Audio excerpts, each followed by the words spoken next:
Em nome do Pai, do Filho e do Espírito Santo. Amém.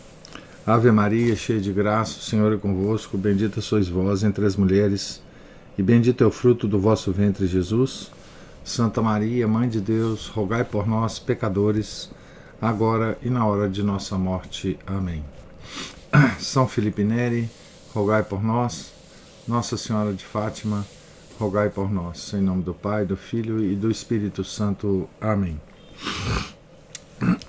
Então, nós estamos na página 352 da biografia de Santa Bernadette, escrita pelo padre Francis Trochu. O item que iremos ler tem o título A Vida no Moinho Gras. No Moinho Gras não se perdera o hábito de fazer em comum as orações da noite. Uma vez,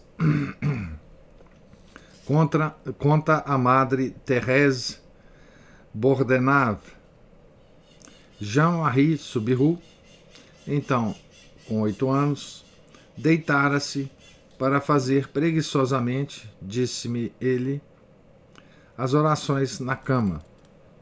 A irmã obrigou-o a levantar-se para rezar com toda a gente numa posição mais respeitosa. De resto, ela não podia tolerar, junto de si, aquilo que lhe parecia ser uma ofensa a Deus. Um dia, a sua companheira Jeanne Abadie, aquela que ela repreendera quando da primeira aparição, por causa de uma praga sem malícia, disse uma ainda mais ousada diante dela e de sua irmã Toinette. Nunca mais veremos contigo, Jeanne, exclamou Bernadette severamente. Fique atenta, Toinette. Nunca mais andes com Balum, se ela continuar a praguejar assim.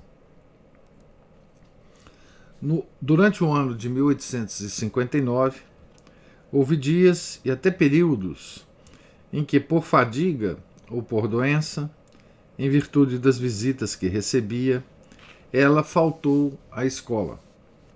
As irmãs queriam ensinar-lhe a falar francês, para não precisarem de lhe servir de intérpretes.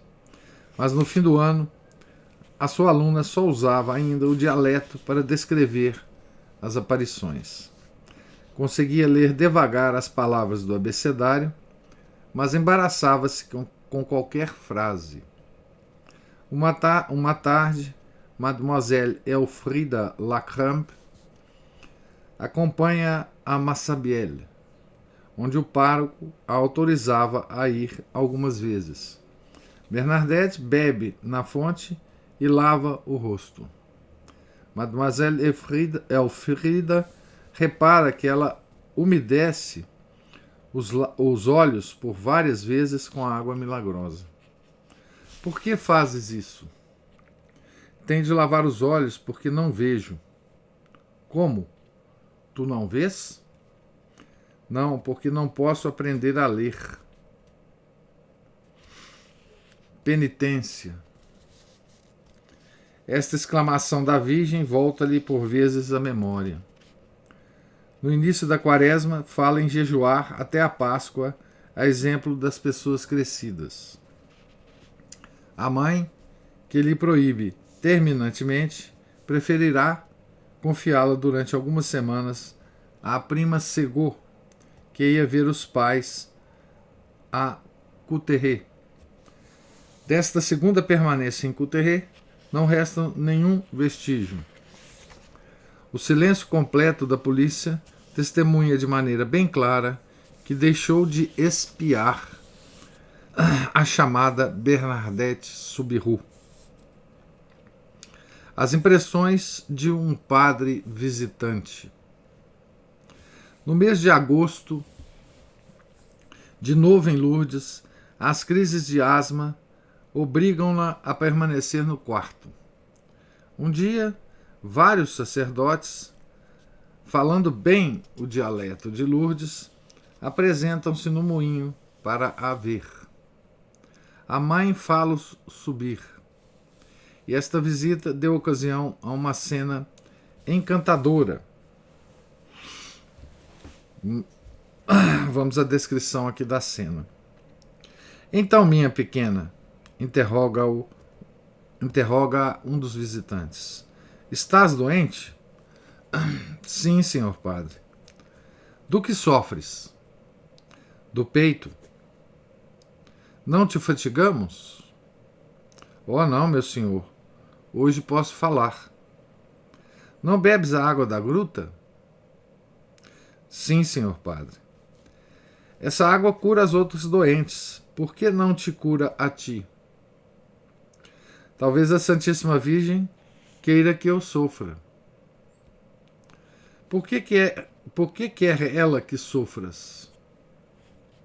Oh, é porque tenho necessidade de sofrer. E por que tens tu mais necessidade de sofrer do que as outras pessoas, né? Oh, só Deus o sabe. Ainda vais à gruta? Vou quando o senhor pároco me permite. Por que o pároco não te permite ir lá sempre? Porque toda a gente iria atrás de mim. Mas, no entanto, dizem que numa certa época tu foste lá, embora estivesses proibida. Sim, senhor padre. E por que não vais agora?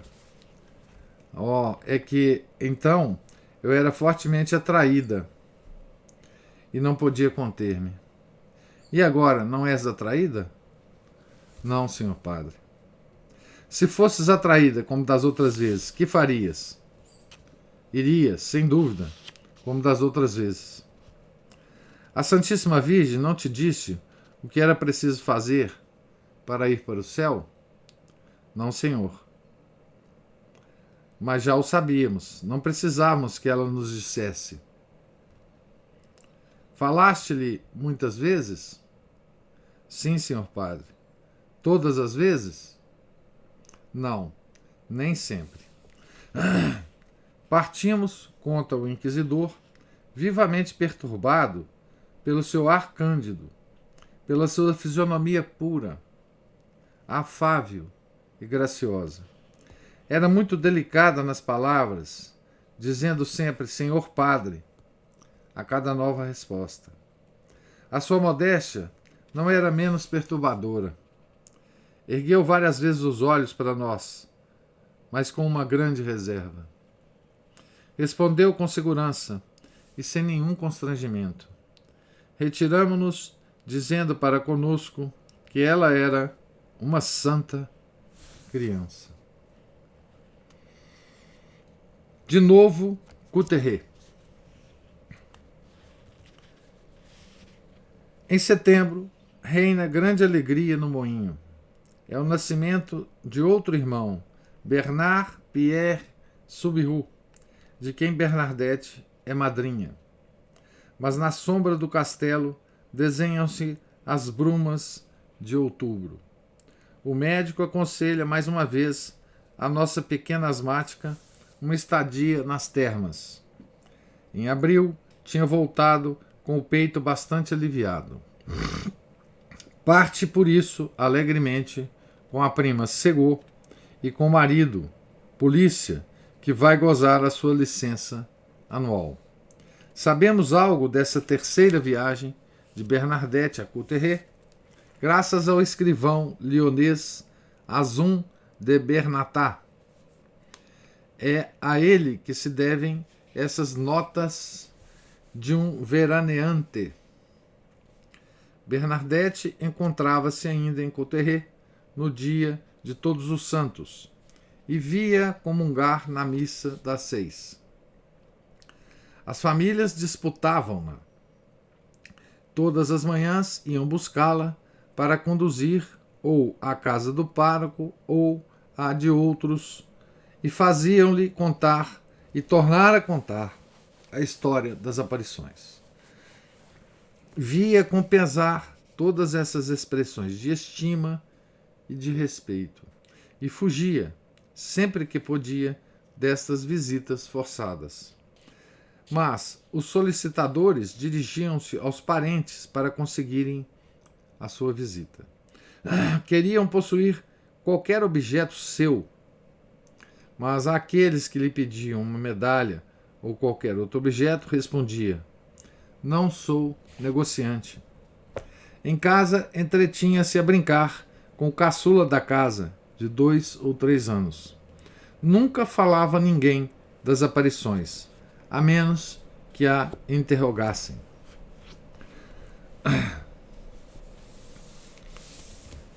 Um desinteresse extraordinário. Não, Bernadette não era negociante. Já o sabíamos. Em troca das suas narrativas e orações, nada quer receber. Bastar-lhe-ia estender a mão e seus pais, pobres, que vivem do trabalho cotidiano, não teriam necessidade de trabalhar tão arduamente. Perante uma mãe de família, compadecida de a ver servir uma refeição mais frugal sob uma mesa onde há apenas água, Luiz Subiru deixará escapar essa confissão. Estaríamos agora vivendo na abundância se a minha filha tivesse querido aceitar o ouro que ele tem oferecido muitas vezes com insistência. Aqui tem uma nota. De fato, autor hábil em aproveitar a ocasião que se lhe depara, Azum de Bernatat, depois de um opúsculo intitulado Vision de Lourdes, publicava, a partir de 1860, La Grotte de Pyrénées, ou Manifestation de la Sainte Vierge à la Grotte de Lourdes. Monsieur Laurence ainda não se declarara ainda oficialmente sobre as aparições. Recusou o imprimatur a tal obra. Azum tivera igual contrariedade em 1857, ainda em vida do seu herói, quando projetava editar a Biographie de Le Courrier d'Ars, do São João Marie Vernet, em Lyon, em casa do autor, Rua Bourgelat. Então aqui é a nota explicativa. Não importa, Bernadette, na sua precoce sabedoria, acata os desígnios da providência, que tanto estima os pobres como os ricos. Observa sem inveja um objeto precioso que lhe poderia pertencer, mas deixa-o sem pesar. Não experimenta nenhum rancor contra aqueles que o possuem. Como afirmou com justiça o sargento Danglars, olha o dinheiro sem desprezo nem revolta, mas não o aceita. Desinteressadamente, simples na aparência, heróica na realidade. Uma senhora introduz-lhe na algibeira do avental uma dessas moedas de ouro que lhe falava a mãe. Imediatamente Bernadette tira e a entrega à visitante, como se este ouro lhe queimasse os dedos. Um louis d'or, que é a moeda, né? Antiga da França, né? Brilha na mão de um padre. Bernadette compreendeu. Disse para o padre, né? Senhor padre, dê isso aos pobres. Mas enquanto a jovem vidente não aceita qualquer dádiva, o irmão Jean-Marie ou a irmã Toinette se mostrarão mais condescendentes. E assim uma certa senhora Davi de Oloron depõe uma moeda de 2 francos na mão de Toinette. Veja que eles usavam a irmã, né, para para de alguma forma dar dinheiro para Bernadette, né? Não, não, gritou Bernadette com autoridade. Nada de dinheiro. Jean-Marie tem ainda menos sorte. Chega, triunfante, trazendo 2 francos para casa. E explica. Os senhores e as senhoras que conduziu à gruta e para os quais tirou água da fonte maravilhosa, recompensaram-no deste modo. Mas recompensa ou não lhe tinham dito que não devia aceitar nada? Pobre Jean-Marie. Por muito descontente que ele tenha aceitado tal soma, contará a mãe Josephine Forestier, Bernadette deu-lhe uma bofetada. A melhor que ele recebeu em toda a sua vida, disse ele na minha presença. E ordenou-lhe que restituísse os 2 francos. Jean-Marie obedeceu. E ao regressar, Bernadette, para se assegurar que ele não os tinha escondido, revistou-o. Nada de dinheiro. Nada de presentes disfarçados. Pessoas ricas em viagem para Couteret pediram a Peyramale que utilizasse o dinheiro recusado por Bernadette para lhe comprar pão branco, para ela e para todos os seus. Estratagema sem êxito. A primeira moeda de 12 libras, entregue pelo padeiro Maison Grosse, foi-lhe devolvida intacta.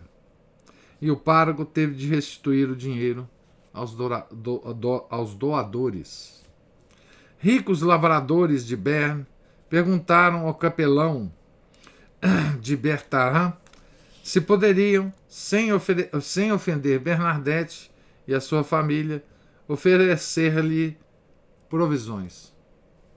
Os padres, que não suspeitavam a que ponto o Subiru levava o seu desinteresse, aprovaram o seu generoso propósito. Mas à tarde viram estupefatos essa boa gente voltar de Lourdes com os cestos repletos de alimentos. Às suas ofertas, os pais da vidente opuseram uma recusa categórica.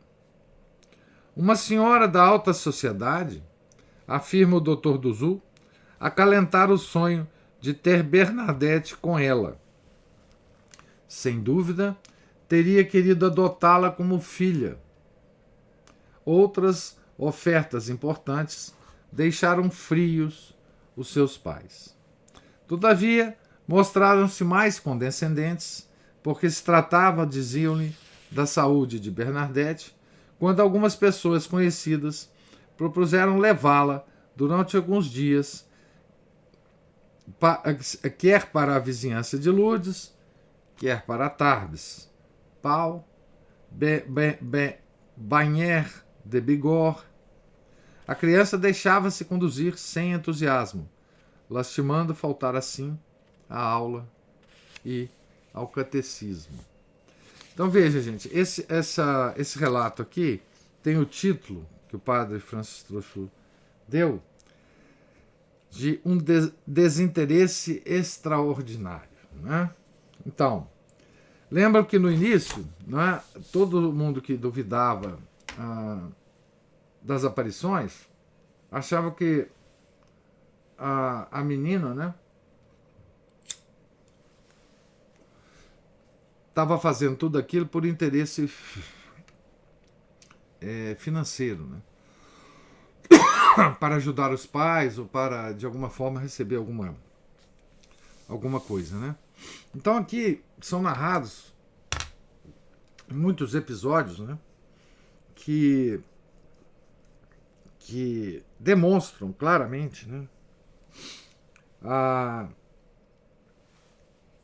esse desinteresse dos pais, né, também, e da filha, pelos confortos materiais, né. Veja que o irmão e a irmã, né, de vez em quando aceitavam alguma coisa, né, porque não viam mal nisso, né, e talvez nem houvesse mesmo, né. nenhum mal, eles estavam querendo, enfim, ajudar uma família muito pobre, né? Mas aqui é realmente extraordinário esse desinteresse, né, de Bernadette e da família. Aceitavam a própria pobreza, né, com uma tranquilidade e uma entrega, né, a sorte que Deus tinha dado para eles, né, de uma forma realmente impressionante, né. A crisma de Bernadette. O bispo de Tarbes vinha a Lourdes de 2 em 2 anos para a crisma. A última cerimônia deste gênero tivera lugar no dia 10 de fevereiro de 1858, na véspera da primeira aparição. Em 1860, Monsenhor Laurence fixara a sua visita para o dia 5 de fevereiro, domingo da 70ª. Bernadette pertencia ao número das futuras confirmantes. Ora, numa das semanas que precederam o grande dia, a nossa estudante atraiu a cólera da irmã professora. O professor Jean Barbet narrou a divertida cena. A propósito da crisma, escreve ele, a irmã Marie Gerraud contou-nos que um dia, ao dar uma lição de catecismo, ouviu murmúrios e risos num canto da sala. Interrompeu-se. Estou persuadida, disse ela, que o Espírito Santo não descerá no dia do crisma sobre a cabeça desses alunos. São muito desatentos. E ela apontava o lugar onde se encontrava Bernadette. Um pouco confusa, Bernadette ergueu-se e disse: minha boa irmã, a culpada sou só eu. Como és tu que provocas a desordem na aula, tu a quem foi conferido o favor de contemplar a Virgem Santíssima? Minha irmã, vós sabeis que me ordenaram que tomasse rapé por causa da minha asma. Ofereci uma pitada às minhas companheiras, que recusaram. Fingiram que espirravam todas ao mesmo tempo, e foi isso que as fez rir. Como vedes, minha irmã, elas não são culpadas. Generosamente, Bernadette atribuía a si todas as culpas. A irmã não puniu ninguém, conclui Jean Barbet, mas foi-lhe difícil conservar-se séria. Então, ela própria, a própria irmã riu, né? Ou pelo menos engoliu o riso, né? A 4 de fevereiro de 1860, um sábado, Monsenhor Laurence escreveu no seu ordo, abre aspas, parti às 2 horas para Lourdes. O degelo tornou, aqui tem outro errinho, a estrada impraticável. Às 4 horas fiz o exame das crianças. Fecha aspas. E no dia seguinte, abre aspas, domingo 5 de fevereiro, crisma em Lourdes. Missa cantada das 8 às 11h30. Pedi para ver Bernadette, que foi crismada. Fecha aspas. Nada mais, infelizmente.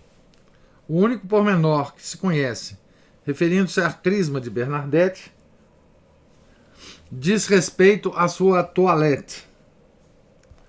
Não era apto tornar a vestir o traje da primeira comunhão às crianças que se apresentavam ao bispo. O traje da pequena Subiru não devia ser nem dos mais novos, nem dos mais elegantes. Lembro-me contou a sua amiga Julie Garraud, que me queriam fazer vestir o mesmo traje que ela. Como não gostava dele, recusei-o. Não obstante a divertida ameaça da irmã Marie Gerraud, o espírito da santidade e da força, contemplando a graça do seu batismo, acabava de visitar a alma de Bernadette. As suas boas disposições agradavam tanto ao seu confessor que, depois da sua crisma, ela comungava todos os 8 dias, o que para aquela época era um favor excepcional. A própria Bernadette sentia-se como que transformada. As irmãs notaram que, durante as orações na escola e nas cerimônias na igreja, Bernadette só tinha olhos para o altar. A assistência já a não distraía como outrora. Então aqui a gente dou 2 observações aqui, né? As comunhões frequentes não eram comuns, né, nessa época, e o Papa, que fez muita força para que as comunhões se tornassem frequentes entre os fiéis, né, foi o Papa São Pio X. Né? E essa história de comunhão não frequente, às vezes uma vez por mês, que se autorizava para os fiéis mais piedosos, né? É uma, digamos assim, uma consequência, né, do jansenismo, né, uma heresia que atacou a igreja, principalmente na França, né, que estimulava muitos escrúpulos nas pessoas em relação à aproximação da Eucaristia, né? Mas aqui a gente vê uma outra característica, né, dos santos, né, que é uma, digamos assim, uma transformação sensível, não é? A partir da comunhão, né? Uma relação muito mais sensível com os sentidos, sensível no sentido dos sentidos, né, internos e externos do ser humano, em relação à recepção de Nosso Senhor na hóstia consagrada, né? Isso não é comum, né? Nós não sentimos isso, não é também para sentir, né? Nós não devemos procurar isso quando comungamos, obviamente, mas as almas escolhidas, né, sentem transformações sensíveis quando recebem a comunhão, né? Há santos que se alimentam apenas da hóstia, por exemplo, né? Na geografia católica nós temos muito disso, né? E isso acontecia também com Santa Bernadette, né? Ela sentia o efeito da comunhão ao longo do dia, né? Ao longo da semana. Né? E as pessoas percebiam também, através dos sentidos, essa transformação de Bernadette. Né? Então aqui é mais um aspecto, né, da santidade. Bernadette, pensionista do hospital. Mas mais do que nunca, tem que sofrer agora o entusiasmo excessivo da multidão. Presentemente, os pais, embaraçados no seu trabalho por tantos visitantes, deixavam que todos subissem e fossem vê-la. Alguns levavam a admiração até de olharem diante dela, como se ela fosse uma santa canonizada. Aqui tem uma nota. 532. Em uma carta endereçada à Reverenda Madre Superiora Geral de Saint-Gildard, um jesuíta, o padre Clausel, conta que, estando de passagem em Lourdes, em 1865, quando da sua visita de noviciado, soube, por Peyramale, do seguinte fato: esquecendo a recomendação do pároco de Lourdes, um bispo americano ajoelhou diante de Bernadette para lhe beijar as mãos. Peyramale, levantando-o imediatamente e fazendo ajoelhar Bernadette a seus pés, disse-lhe: Monsenhor, abençoai esta criança. Então veja que tipo de comportamento, né, Bernadette estimulava nas pessoas. Um bispo, né, se ajoelhava nessa época, né? Veja, gente, nós estamos em 1865, né, aqui. Então nós estamos a 7 anos das aparições, né? A comissão trabalhava, não tinha nenhuma decisão da igreja a respeito das aparições ainda, né? E já um bispo, não é, se ajoelha diante da menina, né? Ou da jovem agora, da adolescente, né? Viagens, exibições perante o mundo, tudo perturbava o seu fervor. Peyramale compreendeu as suas queixas.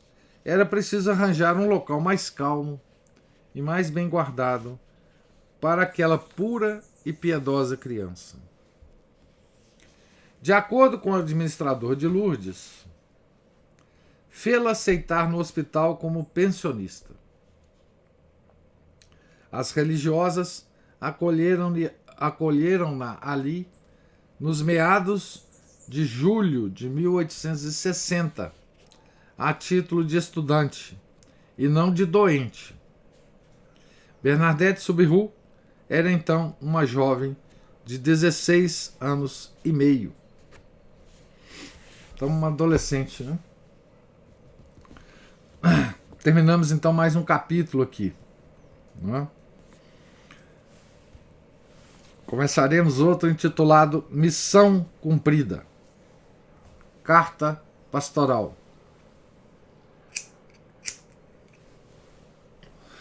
A razão profunda de uma vocação. Padres religiosos e religiosas confessam ter sido no dia da sua primeira comunhão que se aperceberam do apelo do céu. Tal não foi, sem dúvida, o caso de Bernadette, comungante pela primeira vez na festa do Corpo de Deus de 1858. 2 meses e meio antes, a 21 de março, uma professora dos arredores de Lourdes, que deve ter tido conhecimento do fato por um familiar da administração, comunicava a um padre da sua família esses curiosos pormenores. Aqui tem uma nota, antes de ler os pormenores, tem uma nota a respeito dessa professora, né? Diz aqui a nota: dava aula provavelmente na aldeia de Angles, e o correspondente era um primo, padre Rivière, falecido quando era capelão de Pau. Vamos então aos pormenores. O administrador e outras personagens de Lourdes interrogaram Bernadette sobre a carreira que ela queria seguir.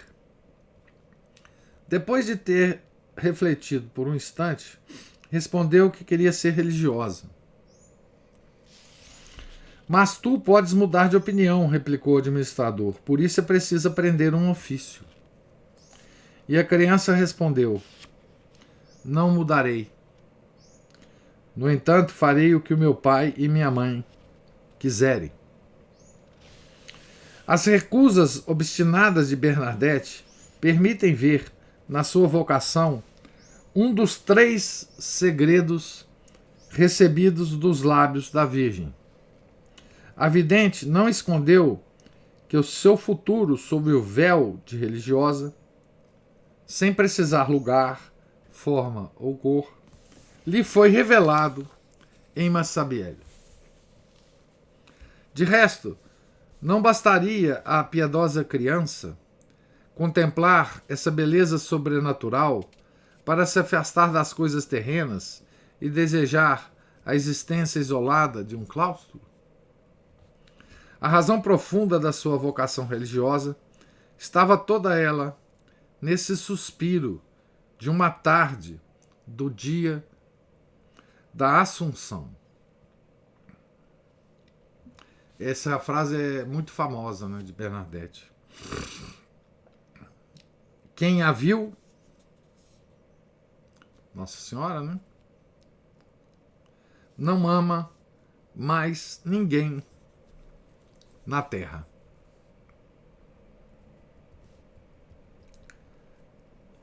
Quem a viu não ama mais ninguém na terra. Essa frase é uma das coisas talvez mais conhecidas, né, de Bernadette, e que resume bem, né, a todos os acontecimentos, né, de Massabielle. E para nós católicos, obviamente, né, é uma coisa compreensível, digamos assim, né? Claro que é difícil sentir isto, né, pelos nossos sentidos, né, mas é plenamente compreensível, né, que o impacto da visão e de várias visões, né, e de colóquios, né, com a nossa mãe, né, é uma coisa que transforma completamente a vida de qualquer um que tenha essa graça, né? O mundo fica sem graça, né? E às vezes se transforma numa penitência viver aqui, né? Porque não se ama mais nada, né? Com a força do amor que foi experimentado na aparição, né? Isso é uma coisa arrebatadora, incompreensível, obviamente, para nós, né? Mas a frase resume bem o espírito, né, da nossa pequena santa aqui. O caso da vidente de La Salette. Ah, isso aqui tem muita coisa muito interessante aqui, viu?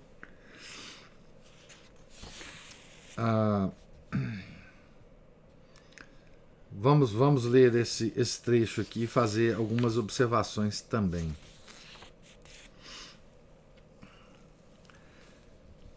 Sem dúvida, mas com a condição de que, para a alma, sempre livre de escolher, um favor tão excepcional não se torne, por sua culpa, uma ocasião de enfraquecimento espiritual. Então, ele está comentando sobre a frase, né? Quem viu não ama mais ninguém na terra. E no clero da França todos tinham lido, no fim de 1854, a ordem severa, onde Monsenhor Ginuliac, bispo de Grenoble, não receava declarar, referindo-se a Melanie Calvat, a vidente de Salette, que se recusara a admiti-la nos primeiros votos das irmãs da Providência de Corenque. Vamos ver. A declaração aqui dos bispos.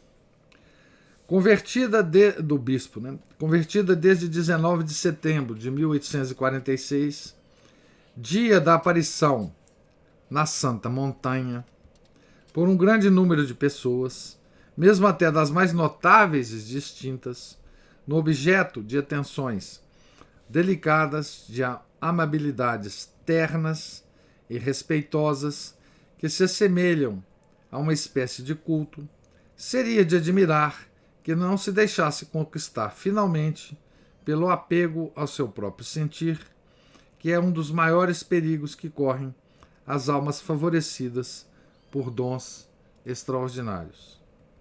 Esse apego a si própria e as singularidades que são a sua consequência natural atraíram a nossa atenção desde que fomos informados. E se bem que a comunidade prestasse homenagem à sua piedade e ao seu zelo pela instrução religiosa das crianças, julgamos que era nosso dever recusar a sua admissão, isso em relação a Melanie Calvat, né? Aos votos anuais, a fim de a formar eficazmente na prática da humildade e da simplicidade cristãs, que são o preservativo necessário e o mais seguro contra as ilusões da vida interior. Pobre Melanie, em vez de recomeçar o seu noviciado, acabava de deixar o convento de Corenque. Era o fim da sua tranquilidade. Em lugar de a esconder no todo, como disse um historiador de Salete, cercaram-na de uma atmosfera de admiração untuosa, mesmo neste primeiro ensaio da vida religiosa. Era o que podiam pensar em 1860 os superiores de Saint-Gildard. Aqui tem uma nota, a 537. É incontestável que o comportamento de Melanie, depois da aparição de La Salette, não tira nada à autenticidade da sua visão ou à importância da mensagem que lhe foi confiada na montanha. Mas é triste vê-la passar de um asilo para o outro e morrer solitária em Almatura, sul da Itália, a 15 de dezembro de 1904. O seu caso, escreve Getin Bernouville, apresenta-se dominado desde a partida do convento de Corp pelo relevo crescente que toma sobre todo o seu ser o sentimento de uma missão extraordinária, pessoal, diferente da transmissão da mensagem. Isso é uma opinião aqui do Getin Bernouville. Fecha aspas aqui. No entanto, a pureza, a austeridade extrema da sua vida e seu absoluto desinteresse da Melanie, né, permaneceram inatacáveis. As próprias provações que suportou não deixaram de ser santificadoras. Em 1897, o cônego Annibale de Francia, cuja causa já foi introduzida, chama a Messina para o auxiliar na fundação da Suori Antoniani, que a consideram como sua cofundadora. Vamos acabar de ler aqui, depois eu faço algum comentário. Se Bernadette Soubirous, de origem humilde, como Melanie Calvat, e como ela portadora de uma mensagem da Virgem, fosse apegar-se aos afetos sensíveis, entusiasmar-se com adulações insensatas, esquecer a sua verdadeira missão, faltar à sua vocação, seria uma infelicidade e uma desgraça. Faltas involuntárias podiam comprometer-lhe o futuro. o padre Peyramale observou no seu exame de consciência que tinha sido uma imprudência deixar a jovem vidente à mercê, por assim dizer, de todos quantos a visitaram durante 2 anos em Lourdes. Por isso, de acordo com a madre Ursule Farde, superiora do hospital, decidiu que a nova pensionista só receberia visitas na presença de uma religiosa. Se uma tal medida não diminuísse o afluxo de estrangeiros, pelo menos, esperava o pároco, não sem alguma ingenuidade, não seriam tão pródigos nas suas admirações e simpatias. Eu quero dizer aqui, fazer algumas observações a respeito do caso que está se comparando aqui, esses dois casos, né? A comparação é entre Mélanie Calvat, a vidente de La Salette, e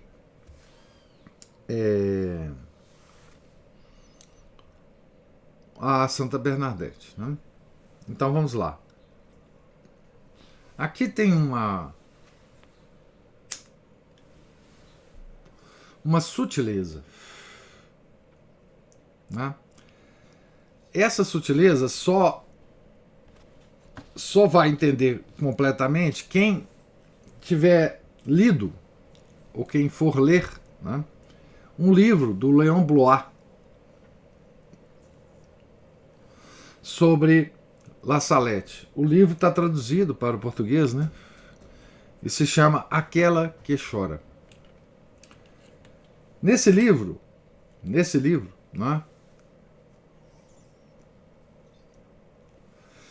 escrito já, acho que esse livro foi escrito em 1907, esse livro do Léon Blois, tá certo? Ele comenta muito sobre a comparação desses dois eventos. E o que a gente pode perceber claramente, né, das descrições do Léon Blois é que esses dois eventos despertavam, não é, opiniões muito divergentes entre si, dos franceses principalmente, né? Tá certo? E a obra do Léon Blois tenta, no estilo Léon Blois, né? Porque o Léon Blois não é também, ele é um combativo, ele é combativo demais, polemista demais mesmo, né? Mas ele evidencia a sua, digamos assim, o seu descontentamento, né, com o fato de se dar pouca importância a La Salette em relação a Lourdes. Ele faz críticas mordazes aos admiradores de Lourdes e aos detratores de La Salette. Não é? Por quê? Tem uma sutileza aqui que é importante a gente entender, porque o padre Francis Trochu, ele é daqueles que condenam o comportamento da Mélanie Calvat. Tá certo? Ele não chega enfim, não dá para perceber que ele prefira uma aparição do que outra, enfim. Né? Mas as aparições são completamente diferentes, porque a mensagem de La Salette é uma mensagem absolutamente diferente. O tom da mensagem é diferente. E a reação do clero da França foi completamente diferente. Por quê? Porque em La Salette, Nossa Senhora, digamos assim, ela faz duríssimas críticas ao clero. E o clero não gostou disso. Duríssimas, né? Chegando a chamar o clero de cloaca de impurezas. Uma expressão de Nossa Senhora. Né? E é claro que a reação da Melanie foi diferente. Por quê?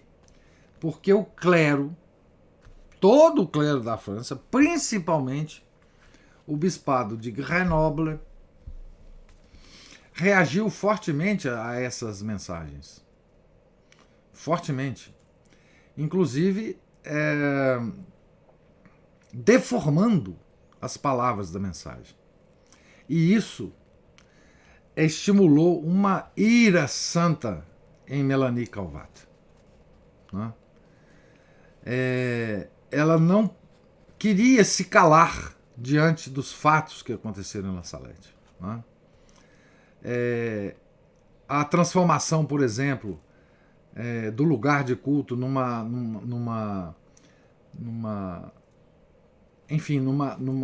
centro de arrecadação de dinheiro, né? Todo aquele comércio que começou a existir em La Salette, de venda de santinho, de venda de não sei o que, de venda de não sei o que. Isso, a Melanie ficou louca, né, com isso. E a reação dela foi proporcional. Né? Ela não aceitava se calar. Né? Então, o que se propôs para ela foi ir para ordens religiosas enclausuradas, em que ela não podia falar. Né? Ela não podia falar. E o clero a perseguiu, segundo a visão de Leon Bloch. Tá certo? Então aqui há certas sutilezas históricas que é preciso entender com mais tranquilidade e que tem uma certa semelhança com Fátima. Tá certo?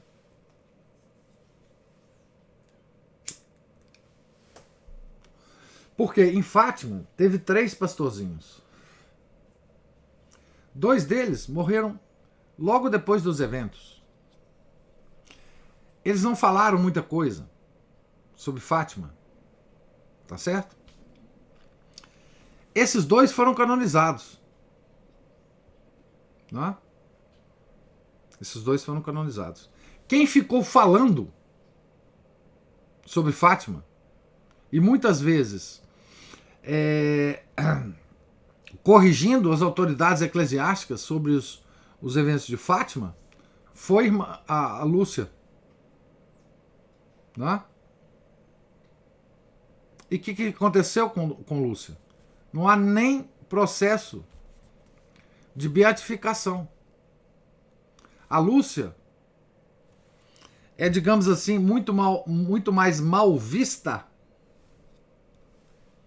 pela igreja do que os 2 pastorzinhos.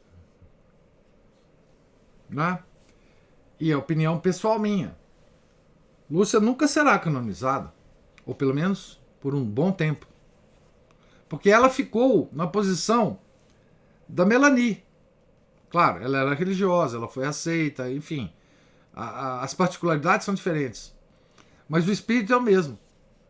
Ela ficou vivendo mais, não é? E ficou desmentindo as coisas que saíam sobre Fátima. Não é? E então, é preciso entender essa sutileza em relação à comparação que o padre Francis Trochu faz entre Bernadette e Melanie. Tá certo? É claro, precisa de ler, precisa de entender mais, né? Mas as coisas são diferentes, porque a mensagem de Lourdes, não é? Digamos assim, a mensagem pública de Lourdes é uma mensagem muito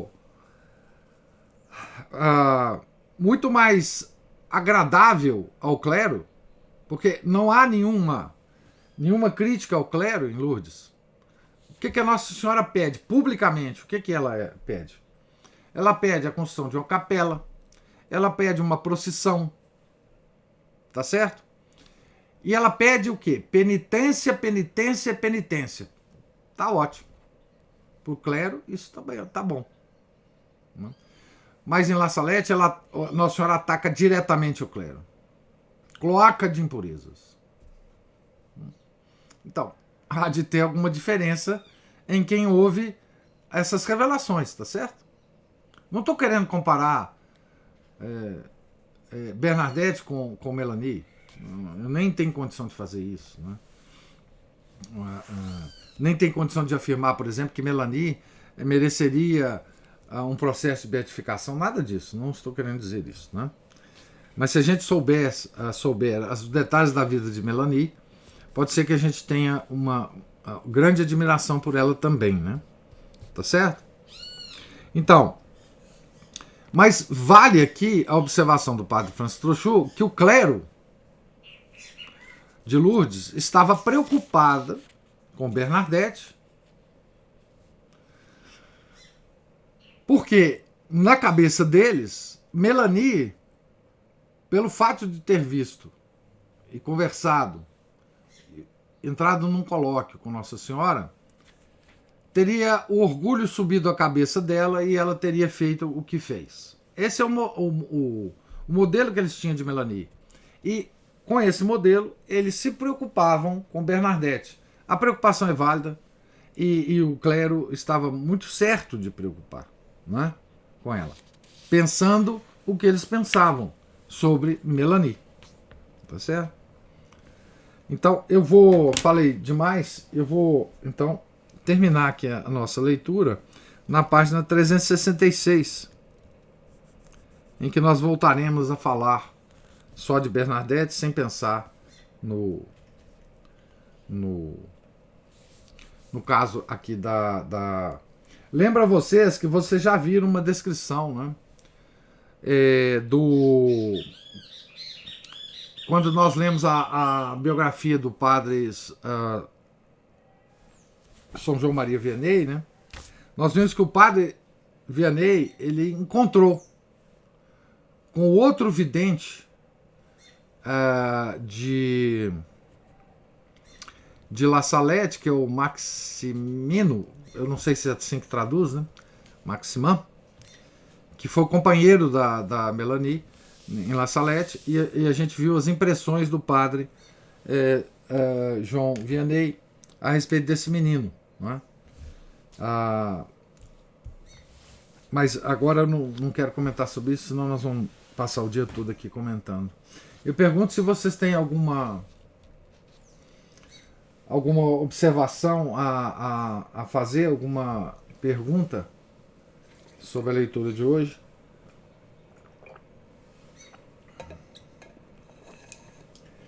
Então, Deus lhes pague a presença e a paciência. Tenham todos um santo dia. Se Deus quiser, nós nos encontraremos aqui na próxima segunda-feira, né? Para darmos continuidade à leitura. Em nome do Pai, do Filho e do Espírito Santo. Amém. Ave Maria, cheia de graça, o Senhor é convosco. Bendita sois vós entre as mulheres, e bendito é o fruto do vosso ventre, Jesus. Santa Maria, Mãe de Deus, rogai por nós, pecadores, agora e na hora de nossa morte. Amém. São Felipe Neri, rogai por nós. Santa Bernadette, rogai por nós. Nossa Senhora de Lourdes, rogai por nós. Em nome do Pai, do Filho e do Espírito Santo. Amém.